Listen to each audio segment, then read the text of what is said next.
The house of pride. The word pride has a few definitions in the dictionary I read.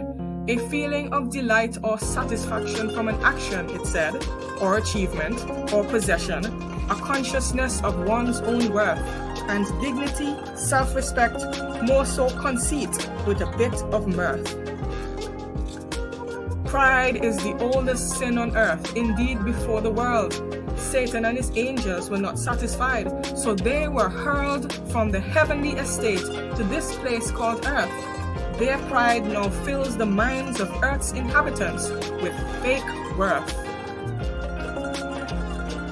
As soon as they landed, they passed it on to Adam and Eve. Through a beautiful, deceptive snake, Eve chose to believe that they would be like gods, knowing evil and good, but what the devil sold them was totally misunderstood. They thought they would be more free and delighted, when all of a sudden the animals and plants became blighted, the results of sin, lust of the flesh and eyes, and the pride, meant mankind was in for a long bumpy ride. Look how God was in the presence of the Israelite camp. They needed no umbrella and needed no lamp, but they complained. They wanted more than God gave. Their pride and arrogance caused them to misbehave. King Nebuchadnezzar looked out on all that he had, the things he built, the temples, palaces, and others to add. God saw his pride and made him like a beast in the field. His sanity was gone for 7 years. Outside, he kneeled. Defiant Pharaoh is another example of this trait. He refused to let God's people walk through the city gate, for he declared, "Who is the Lord that I should obey?" It took 10 plagues, his son to slay, God's power on display.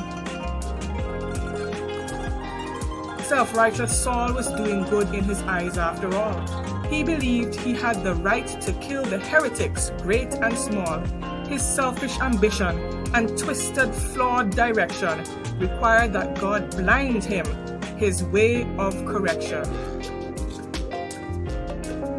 In all these examples, pride did come before a fall. Cast from heaven, from Eden, snake bites, grass eating, death, blindness, and all. Yet today, this group of people labeled the LGBTQIA have a Pride Month. They wave the rainbow flag all day because they are delighted and satisfied with their actions to persuade legislators to pass laws supporting their sinful attractions. They want respect and dignity for their outward perversion. What they really need is conversion and immersion. History will repeat itself. Nothing new under the sun. Those who exalt themselves will be made low, everyone. God will one day destroy with his bright coming. No one can hide. Those who build for themselves magnificent houses of pride. This video was brought to you by the Media Department of the Sealand Central Seventh-day Adventist Church.